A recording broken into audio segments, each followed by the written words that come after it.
चाहता हूं कि हम पढ़े लिखे देश के युवा हैं, हमें रोजगार चाहिए, तो हम पढ़े लिखे नेता को चुनेंगे, ना कि घंटा बजाने वाले और चाय बेचने वाले को। हमें चाय बेचने वाला, घंटा बजाने वाला नहीं चाहिए। हम पढ़े लिखे हैं, हम पढ़े लिखे को चुनेंगे जो हमारे बारे में सोचे और हमारे बारे में समझे, हमें क्या चाहिए, हमारी मेहनत को जो समझा हो, परखा हो।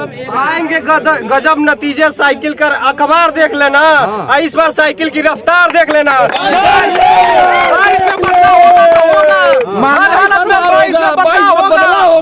भैया जिंदाबाद। नमस्कार दोस्तों, मैं पहुंच चुका हूं देवरिया में, और देवरिया में ऐसे वीर हैं जो अपनी जान को बेबाकी से जान में लगा देते हैं। कहानी गजब है, युवा पे टिकी है और युवा ही नहीं समझ पाएंगे कि जिंदगी क्या है, यहाँ की सरकार क्या समझेगी। आज अगर देखा जाए तो युवा अपनी जान को झोंक के सुबह 4 बजे से लेके 11 बजे तक ऐसे ही मेहनत करते रहते हैं। अगर रैली भर्ती को लेकर देखा जाए तो 2015 से, मैं आंकड़ा आपको बताता हूं, 2027 227 स्टार्ट हुआ, 2015 में 227 हुआ, फिर 2015-16 में 227 रहा, उसके बाद 106 हुआ, उसके बाद 102 हुआ, उसके बाद 95 हुआ, ऐसे कुछ लगभग हुआ। अगर आप भी आंकड़ा देख सकते हैं तो ये मात्र 11 घंटे का अपडेट मैं बता रहा हूं। जिस तरह से निकट के आंकड़ा ये आया है, शायद इन लोगों को भी नहीं पता होगा। दौड़ तो रहे हैं लेकिन पता नहीं होगा। मैं इनसे ही जानता हूं कि हकीकत क्या है। आप ये मत देखिए, मैं किसी पार्टी का बात नहीं करूंगा, ना ही किसी मैं जातिगत बात करूंगा। बात होगी रोजगार की, मुद्दे की बात रोजगार है। अगर रोजगार नहीं मिलेगा तो फिर कोई जिंदगी का मतलब नहीं है। आज हमारे बीच में है, देवरिया में हूँ, और देवरिया में आप देख सकते हैं ऐसे वीर पड़े हुए हैं कि अगर लोहा लग जाए तो फिर पाछे हटेंगे नहीं। जिस तरह से इनके तेवर बता रहे हैं, मैं नहीं बता रहा हूँ, इनके तेवर बता रहे हैं कि 4 बजे से लेके 11 बजे तक ये लोग करते क्या है। इनसे ही मैं जानने का प्रयास करता हूँ। क्या नाम हुआ आपका? अजीत कुमार। अजीत कुमार साहब, आप अपने बच्चों से, जिस तरह से देखा जाए आप यहाँ के कोच हैं, तो किस तरह की तैयारी कराते हैं? देखिए, हम लोग लगभग 3 साल से 4 बजे भोर में जग जाते हैं और 7 बजे तक रनिंग और मेहनत करते हैं। क्योंकि सरकार ऐसी है, युवाओं की सोच नहीं रही है और सारे जो सरकारी सेक्टर उसको निजीकरण कर रही है। आरक्षण हमारा खत्म हो जाएगा, जब निजीकरण हो जाएगा रोजगार बचेगी नहीं। तो हम लोग किस बेस पे दौड़ रहे हैं? अंधेर नगरी चौपट रह जाए, रात में गांजा और दिन में तैयारी चुनाव में आ जाए, ऐसी सरकार है। हम लोगों के विषय में कुछ सोच नहीं रही है। सही कहा। जिस तरह से अगर देखा जाए आंकड़ा बताता है 2015 से सरकार चालू हुआ है, 2015 से आंकड़ा बताते हैं तो 2027 भर्तियां निकली थी। आप शायद को पता होगा, मालूम कि नहीं पता, 227 रैलियां निकली थी। उसके बाद 106 हुआ, 102 हुआ, 98 हुआ, ऐसे घटता रहा। अगर आंकड़ा बता रहा हूँ, ऐसे घटता रहा और आज घट के मात्र 2% हो गया है। इस बात को आप भी, मैं आपको पहले 1962 में ले जाना चाहता हूँ। उस समय हमारे प्रधानमंत्री लाल बहादुर शास्त्री और जवाहरलाल नेहरू थे, देश के प्रथम प्रधानमंत्री थे। उस समय सरकारी सेक्टर 66 कंपनियां थी, जो सरकार की सरकारी इंफ्रास्ट्रक्चर था। इसमें हम लोगों को ऐसा था कि हर प्रांत से लगभग आंकड़ा रेशियो बनाया गया था कि 12,000 पर साल सड़कों को सरकारी सेक्टर में लड़कों को भर्ती कराया जाएगा। क्योंकि इस सरकार में इन्हीं की एनडीए सरकार थी, अटल बिहारी वाजपेयी जी प्रधानमंत्री थे। और 2003 हमको याद है, उस समय मैं छोटा था, उस समय 17 सरकारी इंफ्रास्ट्रक्चर वो तैयार किए थे, चूँकि 7 और बेचे, बचा 11। तो वो भी चूँकि युवाओं की बात सोच रहे थे कि सरकारी सेक्टर में नौकरी होनी चाहिए। और ये माननीय प्रधानमंत्री जी जो लंबे लंबे भाषण फेंकते हैं, इनके सरकार में एक भी सरकारी इंफ्रास्ट्रक्चर नहीं स्थापित की गई। सबका साथ सबका विकास, इसमें आप क्या कहना चाहते हैं? देखिए, मेरे कहने का मतलब है भाजपा वालों के नेताओं का साथ और जनता का बर्बादी का साथ इनके विजन में है। 15 लाख जनता के खाते में दे रहे थे, हर साल 2 करोड़ रोजगार दे रहे थे। इनकी मैनिफेस्टो देख लीजिए। अभी बलात्कारी जो मर्डर है राम रहीम, उसको जेड सुरक्षा दी गई है। बताइए आप किस बेस पे महिला उत्थान करेंगे कि युवाओं की बात करेंगे? अभी हमारे यूक्रेन बगल का पड़ोसी देश है, चूँकि वहाँ हमारे 20,000 भारतीय फंसे हुए हैं। खास करके धर्मेंद्र प्रधान जी उत्तर प्रदेश के प्रभारी हैं, उनके गृह जिले की रेणु कुमार की एक लड़की फंसी है। वो बोल रही है इस समय दुख के समय हम लोग का साथ देना चाहिए। अब जो एयर इंडिया का टिकट था 20 से 25,000, वो 80 से 90,000 रुपया लेकर भी हम लोग अपने नागरिक को नहीं ला पा रहे हैं। ठीक है, मुख्य धारा की जो मीडिया है उनके विजन में ये है कि मुकेश अंबानी चूंकि भारत के सबसे बड़े उद्योगपति हैं, तो 72 चैनलों के मालिक हैं और देश के 70% मीडिया घराने का हिस्सेदार है। जो पीएमओ से शर्मन जोशी, हरमन आदि हैं पीएमओ अधिकारी, वो जो देते हैं सुबह की इस चीज़ पे डिबेट करना है शाम को, और मुकेश अंबानी का फोन जाता है कि इस पे आज डिबेट करना। उनके विजन में भारत, पाकिस्तान, अफगानिस्तान, तालिबान, हिंदू मुसलमान है। अगर हिंदू मुसलमान हुआ होता तो हमारे अब्दुल कलाम जी प्रथम परमाणु बम बनाए होते। अब्दुल हमीद यही गाजीपुर के हैं, उनके विजन में क्या था? अगर हमारा खून लाल है, ये कहते हैं लाल पगड़ियों से सावधान रहिए। अरे आपके शरीर में लाल खून है, किस लाल की बात करते हैं? चूंकि शहीदों के सम्मान में क्या बताएंगे? पुलवामा हमला हुआ था 14 फरवरी 2019 को, शायद आप लोगों को याद होगा। उसमें जो एसपी था वो मुसलमान था, वो पकड़ा एक डीएसपी को, देवेंद्र सिंह, पंजाब रेजिमेंट के वो डीएसपी थे। जब वो पकड़े गए तो बोले उस कप्तान को कि आप इस खेल को खराब मत कीजिए, ये गेम है, बड़ा प्लानिंग है। डीएसपी देवेंद्र प्रताप सिंह पकड़े गए, चूंकि वो जेल में है, अभी तक उनका कोई खोज खबर नहीं है। और कहते हैं देश सुरक्षित हाथों में। देश सुरक्षित हाथों में था तो हमारा इंटेलिजेंट इनपुट आ रहा था उस समय, 1 महीने से इनपुट आ रहा था कि हमारे जवानों को बुलेट प्रूफ बस दिया जाए। क्यों नहीं दिया गया? 300 आरडीएक्स कैसे पुलवामा में घुस गया? इसका उनके पास कोई जवाब नहीं। अभी आपको मैं एक अच्छा बात बता रहा हूँ, ध्रुव कुमार सक्सेना है, मध्य प्रदेश के IT सेक्टर के अध्यक्ष हैं बीजेपी के। वो 2015 में भारत की गतिविधियों को पाकिस्तान को देने के कारण उनको देशद्रोही लगा। वो बीजेपी के IT सेल के अध्यक्ष हैं। प्रज्ञा ठाकुर जो मध्य प्रदेश के भोपाल से मेंबर ऑफ पार्लियामेंट है। ऐसे ऐसे लोग, उनका विजन क्या है?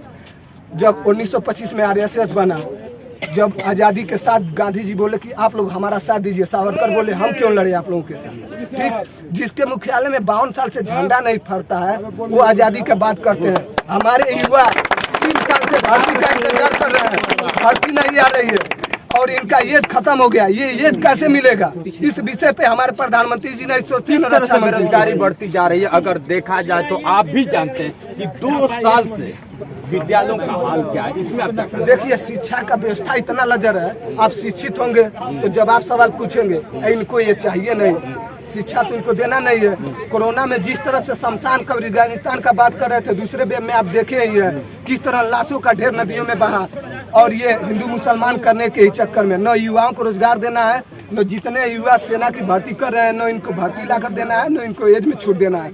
इनका विजन सिर्फ यही है कि गौतम अडानी और मुकेश अंबानी देश का सारा पोर्ट से लेके एयरलाइंस से लेके सरकारी जितनी भी संस्था है, इन दोनों को ही दे दिया जाए। जिस तरह से अगर देखा जाए कि सब कुछ प्राइवेट हो रहा है, आप भी इस बात से अवगत हैं, बताना नहीं है, तो क्या लगता है कि आर्मी की भर्ती भी प्राइवेट हो जाएगी? देखिए, इनका विजन वही है, बांटो राज करो। जिस तरह से हमारे, देखिए आपको पहले ले जाना चाहता हूँ, जब हमारे देश में मुगलों का शासन था तब भी हिंदू खतरे में नहीं था। अंग्रेज 200 साल राज करे तब भी हिंदू खतरे में न था। 65 साल कांग्रेस राज की तब भी खतरे में नहीं था। ये 8 साल से जब से केंद्र में आया है तभी से हिंदू खतरे में है। मुद्दा क्या होता है? मुद्दा अगर देखा जाए आज की डेट में मुद्दा, तो क्यों मुद्दा लोग उठाते हैं कि हिंदू मुस्लिम मंदिर मस्जिद, क्या ये मुद्दा है? देखिए, शिक्षा बहुत जरूरी है, खास करके जब समाज शिक्षित होगा तो उसे पता होगा हमारा हक क्या है। इस समय हम लोग की जनता की मुख्य सुविधा क्या? महंगाई है, बेरोजगारी है, शिक्षा है, स्वास्थ्य इंफ्रास्ट्रक्चर है। इन सब पे हमारा काम होना चाहिए, ना कि हिंदी मुसलमान पे। जिस तरह से देखा जाए कि अगर भारत को अवगत कराया जाए आपसे, तो भारत संविधान से हमारा चलता है। आप भी जानते हैं, बुद्धिजीवी हैं और जानते भी हैं कि मेरा भारत संविधान से चलता है। उस संविधान में भी इन्होंने टीका टिप्पणी किया, इसमें आप क्या करें? देखिए, मैं आपको चीफ जस्टिस गंगोई को ले जाना चाहता हूँ। एक राज्यसभा सीट के लिए उनके ऊपर एक लड़की यौन शोषण का आरोप लगाती है, उसके 8 परिवार वालों का फोन टेपिंग कराया जाता है और बाद में जैसे ही फैसला देते हैं उनको राज्यसभा सांसद दे दिया जाता है। सोचिए, जो चीफ जस्टिस हो एक राज्यसभा सीट के लिए वो अपना ईमान बेचता है, तो संविधान और जो लॉ एंड ऑर्डर, उससे आप क्या भरोसा रख सकते हैं? चुनाव आयोग को देख ही रहे हैं किस तरह से नंगा नाच खेल रहा है पूरा उत्तर प्रदेश में। तो इससे आप चुनाव आ गया, चुनाव की आपने बात ही कर लिया, तो आप जिधर आप देखेंगे तो इस तरह से मतलब सभी एक स्टूडेंट, मैं मानता हूँ आप लोग स्टूडेंट है, student life is gold life लोग कहते हैं, लेकिन मेरा जहाँ तक मानना होता है कि स्टूडेंट का सन्यासी लाइफ होता है। आप भोर में 4 बजे घर छोड़ दिए, माँ बाप को त्याग दिए और त्याग कर पटना जाते हैं, इलाहाबाद जाते हैं, दिल्ली जाते हैं, तैयारी करते हैं आप जैसे नवयुवक। और तैयारी का फल क्या होता है कि उसको निकाल के डंडे से पीटा जाता है। अगर आप अपनी हक मार, देखिए यहाँ तमाम युवाएं हैं, सेना की तैयारी करते हैं। ये 2014, 2017, 2019 में लगभग 80% जनता मोदी जी का साथ दी, ठीक। लेकिन हमारा खून खौला है, ये लाल टोपी इसीलिए हम लोग पहने। अचानक लाल टोपी आप लोग नहीं पहनते हैं। भैया देख लीजिए, अब मैं आपकी वाणी को रोकना चाहूंगा। आप कहते हैं ना कि क्यों लाल टोपी, भैया कहीं से ना कहीं जलन है। हालांकि सभी एक जात के नहीं होंगे यहाँ, क्या करते लगभग 80% सभी लोग एक साथ हैं। अच्छा, अब मैं बता ही दिया कि सभी यादव नहीं है यहाँ पे, कोई ना कोई अलग ही होगा। क्या सर? देखिए सर, इसमें कौन और मतलब देखिए इसमें चमन यादव जी मेरा नाम है। और मैं ये कहना चाहता हूँ कि हम पढ़े लिखे देश के युवा हैं, हमें रोजगार चाहिए, तो हम पढ़े लिखे नेता को चुनेंगे, ना कि घंटा बजाने वाले और चाय बेचने वाले को। हमें चाय बेचने वाला, घंटा बजाने वाला नहीं चाहिए। हम पढ़े लिखे हैं, हम पढ़े लिखे को चुनेंगे जो हमारे बारे में सोचे और हमारे बारे में समझे, हमें क्या चाहिए, हमारी मेहनत को जो समझा हो, परखा हो, हमारे लाइन से गुजरा हो। अच्छा, लाल टोपी ये बता रहा है कि पहले हम लोग लाल टोपी नहीं, हमको किसी से, सभी पार्टियों से उतना ही प्यार है। क्या है कि जो हमारे बारे में सोचे, हमारे रोजगार के बारे में सोचे, हमारे लाइन से जो गुजरा हो, ना कि घंटा बजाया हो, ना कि वो चाय बेचा हो। हमें उससे क्या लेना देना है, घंटे से हमें क्या लेना देना। हमें रोजगार चाहिए, हम पढ़े लिखे हैं, हम संघर्ष किए हैं। मंदिर मस्जिद बनवाएंगे और पूरे हिंदुस्तान को हिंदू के रंग में रंगवाएंगे। हिंदू के रंग में रंगवाने से हमारा रोजगार हमें नहीं मिलेगा। और हमें हिंदू, हम जो हैं वो हैं, जो हम जिसे मानते हैं उसे मानते हैं। कहते हैं राम को लाएंगे, ये राम को लाए हैं या राम इनको लाए हैं, बताइए। अरे वाह, राम के सहारे खुद आए हैं और हमारे रोजगार के बारे में हम उसे ही चुनेंगे। हम पढ़े लिखे व्यक्ति हैं, पढ़े लिखे नेता को चुनेंगे, ना कि हम घंटा बजाने वाले को चुनेंगे। अच्छा, मतलब घंटा बजाने वाले को नहीं। क्या बात है, बहुत अच्छा लगा। क्या नाम हुआ आपका? देखिए सर, मेरा नाम राकेश पासवान है। अरे वाह, मुझे कोई भी पार्टी से कोई लेना देना नहीं है, हमको बस रोजगार चाहिए। अगर जो सरकार हमको रोजगार देती है हम उसको बनाएंगे। हम लोग 2015 से लगातार दौड़ते जा रहे हैं। 4 बजे आते हैं, 10 बजे तक दौड़ते हैं। ये सरकार है, बस दौड़ते रहो, कुछ मिलता तो है नहीं, तो क्या फायदा है इसको बनाने से। उससे अच्छा है कि हमको जो रोजगार दे उसको हम लोग बदलेंगे। पासवान जी, क्या लगता है कि इस बार किसकी सरकार होगी? इस बार अखिलेश भैया एकदम पक्का आएंगे। हाँ, क्योंकि और रोजगार जिंदाबाद। जिस तरह से आप लोग कहते हैं इसलिए मैं नहीं पूछा। यहाँ पे यादव भी है। अगर यादव से आपको लगता है कि मैं यादव से बात कर रहा हूँ तो यादव निश्चित कहेगा कि अखिलेश का ही सरकार आना। इसलिए मैंने पासवान से पूछा, तो पासवान को तो होना चाहिए कि नहीं, मोदी जी को आना चाहिए, योगी जी को आना चाहिए। लेकिन कहीं ना कहीं हम लोग उसी को बनाएंगे। जी पासवान जी आएंगे गजब नतीजे। साइकिल का अखबार देख लेना, इस बार साइकिल की रफ्तार देख लेना।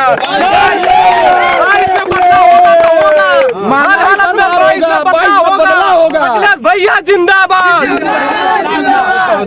बदलाव होगा। ये बेईमानों की सरकार चल रही है। मुफ्त में जब चुनाव आ रहे हैं लॉलीपॉप देने का काम कर रही है। 5 किलो मुफ्त में राशन दे रही है। 25 किलो गेहूँ साढ़े जा रही है। वो इनकी सैनिक है, योगी बाबा का सैनिक जो सांड रोड पे चल रहे हैं, सैनिक है वो इनका। ये हमें नहीं चाहिए। अरे वाह। मैं मनोज कुमार। ये किसान विरोधी, युवा विरोधी सरकार है। ये सिर्फ युवाओं के ऊपर लाठी चलाने वाली सरकार है। ये चीलम छाप की सरकार है। बाबा शाम को क्या करते हैं जब कैसे बदलेगा? आखिर सरकार कैसे बदलेगा? हम लोग बदलेंगे। सरकार बदल रही है। ये सब इन सब के भावनाओं में मत रहिए कि सरकार नहीं बदली। इस बार सरकार बदल रही है। हम युवा नौजवान बदलेंगे। ईवीएम को लेकर अगर देखा जाए तो लोग कहते हैं कि ईवीएम में घोटाला हो गया, क्या करेगा? इस बार ईवीएम को भी उखाड़ फेंकेंगे हम। सिर्फ पैसे देंगे आप युवाओं की नोक से। अभी आप देख रहे हैं कहीं क्या होता है कि बटन कहीं और दब रहा है। अभी देखें लड़का अंगूठा काट दिया, हाथी पे बटन दबा रहा था और दब गया कमल पे, अपना अंगूठा ही काट दिया। आप देखे होंगे। इस बार हम लोग मन बना लिए हैं, या ईवीएम हो या बैलेट पेपर हो, चाहे जिस तरह हमको उतरना पड़े समाजवादी पार्टी की सरकार बनाने में, हम लोग उस स्तर पे उतरेंगे। क्या कहना चाहेंगे? जी मेरा नाम बलराम है। ये जो बीजेपी वाले हैं जय भाजपा लिख रहे हैं, ये इनका अहंकार बोल रहा है। जय भाजपा अरे सच बता रहे हैं। कैसे इन लोग का खत्म किया जाए? इन लोग छोटे से लेकर बड़े तक जितने वर्ग के लोग हैं, हम लोग शिक्षित आदमी हैं। सारे युवाओं को रोजगार चाहिए। हम लोग का एनसीसी होल्डर, हम लोग का जो एज खत्म हो रहा है, हम लोग को एज में भी। बीजेपी के नेता भी कहते हैं कि यादव को तो सिर्फ आर्मी की भर्ती दिखाई दे और भर्तियां कहाँ जाए? अरे दूध पिएंगे तो भर्ती कौन होगा? वो घंटा बजाने नहीं बांटते हैं। ये महंगाई भ्रष्टाचार की बात नहीं करेंगे, ये रोजगार की बात नहीं करेंगे, ये सिर्फ राम और मंदिर और मस्जिद की बात करेंगे। जो राम को लाए हैं हम उनको लाएंगे, तो ये गलत फहमी होगी। आपसे सवाल, आप सबसे सवाल करना चाहूंगा, जिस तरह से अगर देखा जाए ग्राउंड में आप लोग जिस तरह से मेहनत आप लोग का बता रहा है कि नहीं भर्ती होना चाहिए, तो क्या लगता है कि इस बार जो भर्ती आएगी या नहीं आएगी? सर देखिए, रक्षा मंत्री जी का हर जगह विरोध हो रहा है। हम लोग आपके माध्यम से उन लोगों से अपील करना चाहते हैं जल्द से जल्द भर्ती आए, एज में छूट मिले। लड़कों का, बहुत लड़कों का शादी नहीं हो पा रहा है, बहनों की शादी नहीं हो पा रही है, घर का मकान नहीं बन पा रहा है। ऐसे ऐसे लोग यहाँ हैं जिनके घर एक दिन में 100 रुपये का आया नहीं है, वो लड़के आकर जमीन पर बाबा जो है बुलडोजर बाबा, उनको अयोध्या से पैदल कर दिया गया। और अमित शाह जी 12वीं के पास इंटर करा रहे हैं। इस तरह से कह रहे हैं कि मेरे सरकार में काफी माफियाओं का खत्म हो गया, बहुत भ्रष्टाचार खत्म हो गया, ऐसा हुआ है क्या? देखिए, कमलेश ऋषि अग्रवाल को अब सुने होंगे, 22,842 करोड़ लेकर फरार हो गए। अभी 6,000 करोड़ का कोयला घोटाला हुआ। अडानी पोर्ट पे 3,000 कुंटल भाजपा का सबसे बड़ा गुंडा तो अमित शाह है, बड़ी पार है वो। अब खुद उसको समझ में नहीं आता है कि 12 और इंटर को क्या कहा जाता है। अब आया है राजनीति करने। बुलडोजर के पैसे हम बताते हैं। पूर्वांचल का सबसे बड़ा बाहुबली, पूर्वांचली का सबसे बड़ा बाहुबली ब्रजभूषण सर से हेलीकॉप्टर से चलता। आईपीसी का कोई धारा नहीं होगा जो उसके ऊपर नहीं होगा। धनंजय सिंह को ले लें, 25,000 का इनामी है। लगता है कि इस बार अगर चेंज होता है जाती है सरकार किसी की अगर देखिए, मैं आपको फर्स्ट से बता रहा हूँ, भर्ती आएगी, भर्ती बिल्कुल आएगी। हमारे जो अखिलेश भैया के विजन में 11 लाख रोजगार, अब 22,000 IT सेक्टर में रोजगार तो वादा किए हैं तो निभाएंगे, क्योंकि ये दुवंश के वो लड़के हैं, देखने वाले परिवार से नहीं है, जिसकी परिवार नहीं होती है। चलिए भैया, आज रहा मैं देवरिया में। देवरिया का ये गौरी बाजार है, गौरी बाजार का ये इस तरह से रिदम है। तो जिस तरह से ग्राउंड बता रहा है कि ये लड़के कहीं ना कहीं आघात पहुंचा हुआ है, घात पहुंचा हुआ है, इसलिए ऐसे बेबाकी बयान बोल रहे हैं। इसके लफ्जों से जो निकल रहा है कहीं ना कहीं बयां कर रहा है कि दर्द मुझे भी होता है साहब, कभी मेरे सामने तो आकर देखो। ऐसा होता रहता है। चलिए दोस्तों, आज के लिए बस इतना ही। बने रहिए हमारे वीडियो के साथ। मैं हूं जितेंद्र दिव्यांग और आप देख रहे हैं मेरा YouTube चैनल जोश एक्सप्रेस। नमस्कार दोस्तों, थैंक यू भाई।